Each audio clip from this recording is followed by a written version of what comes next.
ഗോവിന്ദൻ മാഷിന് മറവി രോഗമുണ്ട്. 42 വർഷക്കാലം ജമാഅത്ത് ഇസ്ലാമി CPM-ന്റെ കൂടെയായിരുന്നു. ഈ തെരഞ്ഞെടുപ്പില് പരസ്യമായ രാഷ്ട്രീയ സഖ്യം ഉണ്ടാക്കാനാണ് കോൺഗ്രസും UDF-ഉം ജമാഅത്തെ ഇസ്ലാമിയുമായി ചേർന്ന് തയ്യാറായിട്ടുള്ളത്.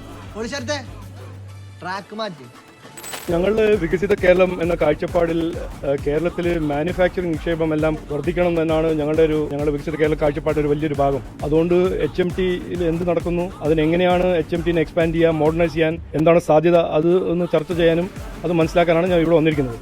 ഇന്ന് ഇന്ത്യ ഒരു മാനുഫാക്ചറിംഗ് പവർ ഹൗസ് ആവുമ്പോൾ കേരളത്തിൽ മാത്രമാണ് ഈ തൊഴിലവസരങ്ങളൊന്നും സൃഷ്ടിക്കാതെ. ഇവിടുന്ന് 500 കിലോമീറ്റർ ദൂരെ കർണാടകയാണോ തമിഴ്നാട്ടിലാണോ ഞാൻ മന്ത്രിയാവുന്ന സമയത്താണല്ലോ ഇത്ര വലിയ ഫാക്ടറീസ് വരുന്നു. അത് ഓട്ടോമൊബൈൽസ് ആണോ, മൊബൈൽ ഫോൺസ് ആണോ, ഇലക്ട്രോണിക്സ് ആണോ, സെമി കണ്ടക്ടർ ആണോ. പക്ഷേ ഇവിടെ ഒന്നും വരുന്നില്ല. അതിൻ്റെ ഒരു ഉദാഹരണമാണ് HMT-ന്റെ സ്ഥിതി. അത് മാറ്റണം. അത് മാറ്റാൻ ഞങ്ങൾ തയ്യാറാണ്. ഞങ്ങൾക്ക് ഒരു അവസരം കിട്ടിയാൽ ഞങ്ങൾ മാറ്റും. ഞങ്ങളുടെ ഫോക്കസ് പറഞ്ഞാൽ വികസനം എങ്ങനെയാണ് ഇവിടെ കൊണ്ടുവരുന്നത്, എങ്ങനെയാണ് തൊഴിലില്ലായ്മയെ മാറ്റി തൊഴിൽ അവസരങ്ങൾ കൊണ്ടുവരുന്നത്, എങ്ങനെയാണ് ഇവിടെ നിക്ഷേപമില്ലായ്മ മാറ്റിയിട്ട് നിക്ഷേപം കൊണ്ടുവരുന്നത്. ഇക്കണോമിക് ആക്ടിവിറ്റി വേണമെങ്കിൽ ഇൻവെസ്റ്റ്മെന്റ് വരണം. ഇൻവെസ്റ്റ്മെന്റ് വന്നാൽ മാത്രമേ തൊഴിലവസരങ്ങൾ ഇവിടെ സൃഷ്ടിക്കുള്ളൂ. അതിന് ഫോക്കസ് ചെയ്തിട്ടാണ് ഈ ഇലക്ഷൻ ഞങ്ങൾ മത്സരിക്കാൻ പോകുന്നത്. ആ കാഴ്ചപ്പാടാണ് ഞങ്ങൾ 6-8 മാസമായിട്ട് പറയുന്നത്. അത് ഈ ഇലക്ഷന് ഞങ്ങൾ പറയും.